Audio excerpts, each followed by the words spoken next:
Okay guys, it is currently New Year's. We are at Universal Studios. I've never been to a New Year's at a theme park. I'm excited to see how busy Universal is, what are the different offerings and everything. We're also gonna do my little run through of my favorite movies of the year and my least favorite movies of the year. My little top 10 list, you guys always enjoy that. We're gonna show you some of the offerings that they have here. I also want to start off the night at the Green and Red Coconut Club. She hasn't been here yet, but they do have some bars out here on CityWalk. Where is the judgmental Santa? Did someone steal him? I'm very confused. I wanted to say goodbye to him one last time, but he's gone. He's missing. He used to be here at the DJ booth. What is happening at CityWalk? I see lights and stilt walkers.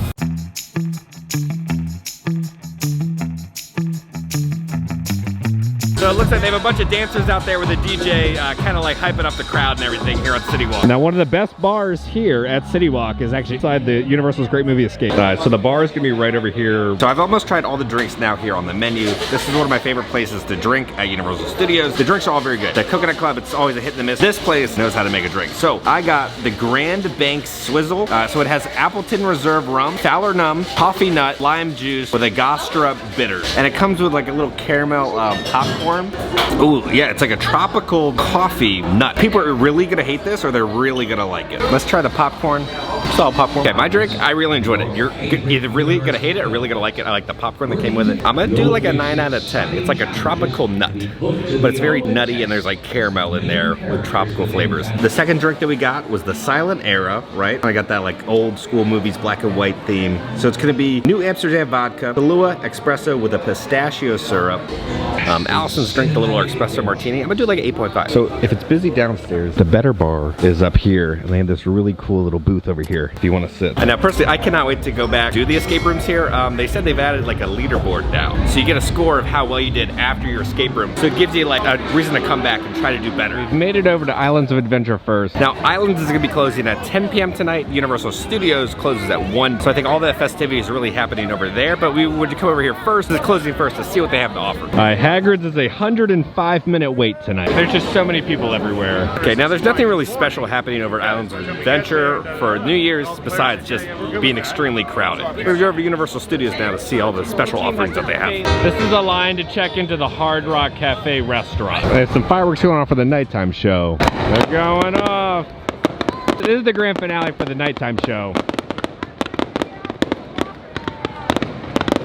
Okay, the pharmacy's open, the milk bar is open. Last time I was here, it was closed. I'm glad they kept it open late for the holiday season. All right, well, bad news. They said they're out of all the Puss in Boots milkshakes, and they don't think they're coming back. We only got to review one, sadly. All right, at the annual Pass Holder Lounge, they have a sign set up now. It says big news on a big move. Universal Orlando Annual Pass Holder Lounge, presented by Coca-Cola, is moving. It says new year, new lounge, new location. Guess where we're moving? Hint, tune into the Universal Orlando AP on Facebook for updates. Also, it's gonna be in the park next door. Also, Betty, you're gonna love it. Opening early 2023. And the bottom it says, see you in the funny papers. Now this is amazing. This is gonna be $65. It is so heavy duty. So if you've ever been to Hogsmeade, right, they have this snowman, but this is more than a snowman.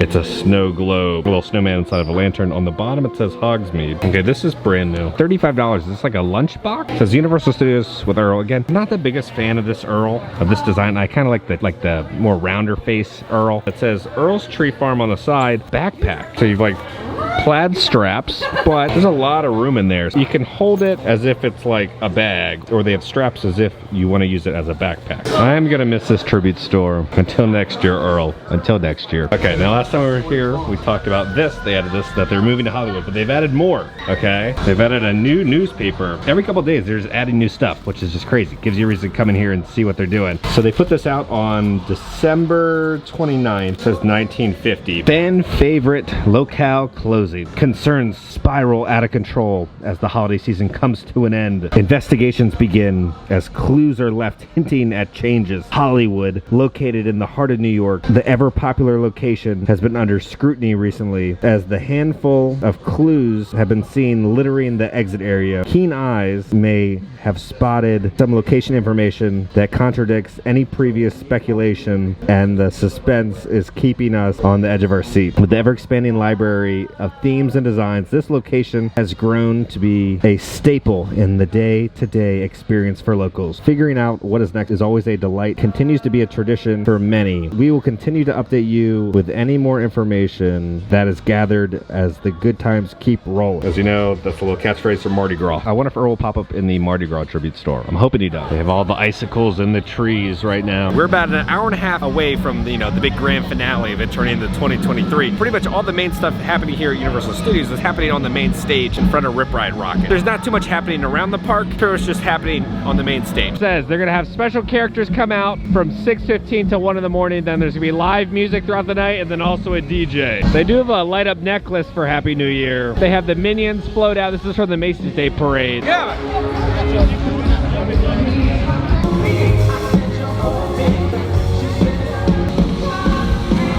So they have a little photo op spot right here. Happy New Year 2023. All right, now they did bring the mac and cheese back. It's at this food booth with the Philly cheesesteaks, but they don't have the good mac and cheese that they had for like Thanksgiving time, with like the sweet potato hash in it. It's just the standard Nashville mac with the golden mac and cheese, but we're waiting in line for the mac and cheese. It took about a half an hour to order and then about 15 minutes to get the food. Okay, so to eat, we got the Nashville mac and cheese, white cheddar mac and cheese shells, battered chicken with a Nashville style spicy sauce with scallions.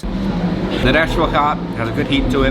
The mac and cheese has been getting better. 7 out of 10 on the Nashville Hot. Then we also got the golden mac and cheese, but this one's a little different. It has golden barbecue sauce with it. And the golden barbecue, 6.5, it just kind of tastes like an orange chicken glaze mixed with the mac. It doesn't really work for me. I missed that Thanksgiving one with the pork belly. That thing was amazing. All right, this is the line for Starbucks. It goes all the way outside. Midnight happens in about 20 minutes, so they're still gonna be in there getting their Starbucks when everything goes off. So I found out there's no fireworks in front of Rip Ride Rocket. It happens on the Transformers building. So they're gonna do the countdown on the stage, so I wanna kind of get a spot where we can see the stage, but also see the Transformers building.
Everything is gonna be shot off on the Transformers building right there. 1 minute away, 1 minute away. 10, 9, 8, 7, 6, 5, 4, 3, 2, 1.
of getting out of here.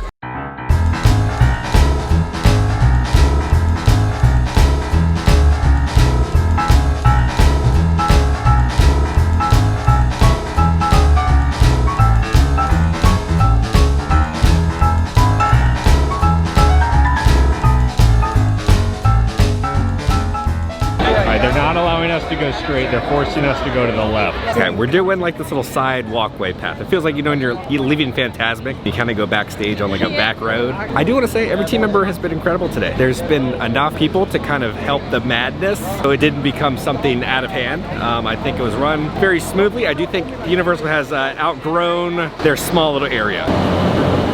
Okay, we're exiting through these gates now. I believe this is the theater, so we should be getting to the garages soon. All right, we're being looped around now. This is where valet is, right over there, I believe.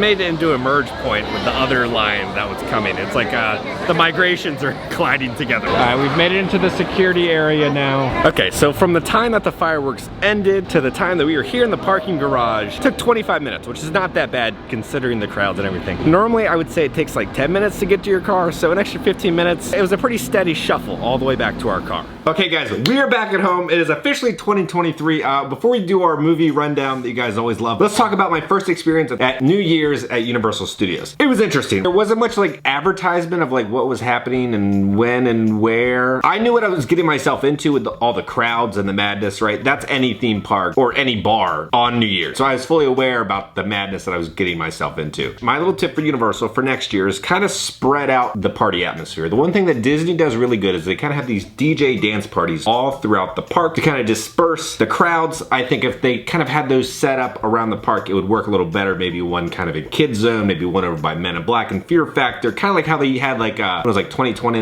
and they had Mardi Gras. They had like parade float, these little mini parties throughout the theme park. So I think it'd be cool if Universal kind of spread out that party atmosphere and kept it going. They also needed more food carts. It's the busiest time of the year. I felt like they needed to bring out more food carts to kind of, again, diversify the crowd because the lines were just insane. You're waiting 45 minutes to an hour just to get food. But again, this is what you're signing up for if you go to any theme park on New Year's. I also had a blast there. It was madness, but it was fun to kind of like bring in the new year with like the die-hard theme park fans, right? And then getting back to the car wasn't too bad. It only took us 25 minutes. I don't know how it was for other people. Let me know down in the comments if you were there. How long did it take for you guys to get back? Now it's time for the movie reviews. You guys always love these, right? My little hot takes on movies and everything. I probably watch like 100 movies a year. So we'll start out with the worst first. It was a really bad year for cinema in 2022. Let's start out with number 10. The worst movies of 2022 for me, Morbius. It's Morbin time. At number 9, Jurassic World. Highly disappointed with that film. It was just bad how they handled the story and everything. And then number 8, Fantastic Beasts. It was just a mess. And then the Ezra Miller stuff. Ugh, the movie was kind of doomed. And then at number 7, Thor: Love and Thunder. I don't know what happened with that film. I've watched it once and I will probably only ever watch it once. I hated it. Then at number 6, I have Babylon. Babylon, it just was a terrible movie. Again, made by one of my favorite directors of Whiplash and La La Land. The movie was just the best. People were walking out of my theater. I love the score. Then at number 5, and it was the Zac Efron film, Firestarter. You guys are probably wondering, Firestarter, what is that? They remade a movie from like the 80s and it was based off of Stephen King novel and it was just bad. It felt like a cheesy sci-fi original movie, but they released it as like a film. Then we have Disney's Pinocchio. Oh God, it was so bad. It was just unfinished CG. Everything looked bad. The story was bad.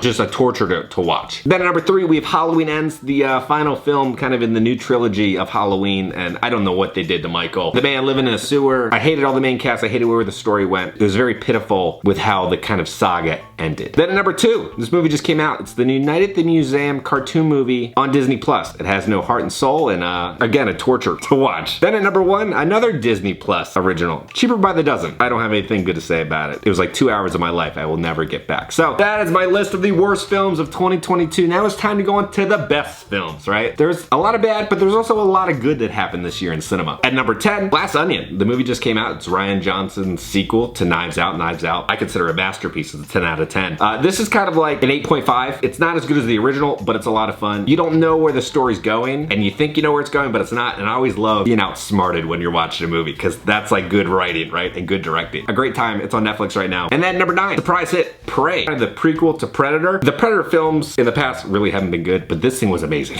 It was everything you wanted out of a Predator film. It was gory and intense and told a simple, wonderful story. If you haven't seen that, it's on Hulu. It's a great film. And then at number 8, Top Gun. Tom Cruise does it again. I don't know how the man does it. He's a machine. I saw it on Dolby and the whole theater shaking. It was a truly amazing blockbuster experience to watch that in the theaters. The Northman. Not too many people saw this film, but it was a good kind of retelling of a classic tale. And it was beautifully shot, beautifully acted. So, and the ending is like, what is going on? I don't want to spoil it for you. And then number 6, Barbarian. Barbarian was, again, a surprise hit. I really didn't know anything about it. You guys told me to watch it. A wonderful horror movie. I love halfway through the tone switches so quick. It was a truly creepy tale, and I loved it. I can never look at a baby bottle the same ever again. Then number 5, Nope. First time I saw Nope, I was like, I've watched it several times since, and it just gets better and better with each viewing. The cinematography is beautiful. The sound design is amazing. There's so much rich layering of kind of like storytelling within that film. Then at number 4, I did not think I was gonna put this at number 4, but Puss in Boots, the DreamWorks film, I loved it. It was so good. It's a near masterpiece. If you have not seen it, it's on digital now. You guys can buy it. Highly suggest watching it. It's not what you're expecting in all the best ways. It felt like very mature storytelling for DreamWorks, but also watchable for kids. It was amazing. That opening number. Whew. Then at number 3, The Banshees of Inisherin. Beautiful cinematography, wonderful acting. Again, it's kind of a simpler tale, and it's wonderful. It's one of my favorite films of the year. Then at number 2, Steven Spielberg's film, Fabelmans. It's based on his kind of life growing up, and it's kind of like you see bits and pieces of his life growing up to kind of where he fell in love with cinema to where he kind of ended up. Thought it was beautifully done. John Williams does the score, and I was like sobbing. It's a really good film if you're a Steven Spielberg fan. Okay, so guys, my number 1 movie of the year is Everything, Everywhere, All at Once. It hits you with all the emotions, everywhere, all at once. It is one of the funniest films I've ever seen. I cried multiple times. There's horror elements. It's every film genre put into one. It was beautifully crafted. For me, that's the best picture of the year. Best animated film is gonna be Puss in Boots. Let me know down in the comments, what were your favorite movies of 2022, or what were your least favorite?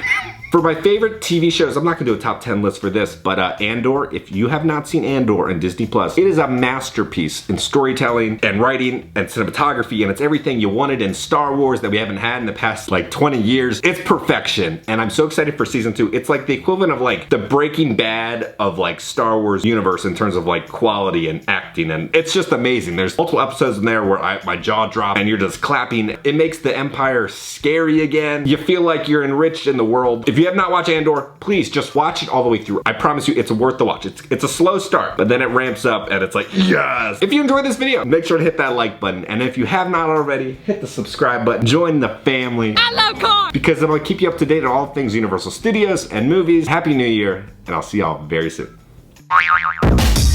Hey, no, no, no. These guys just have like giant inflatable giraffes to stick in their backpacks. Okay.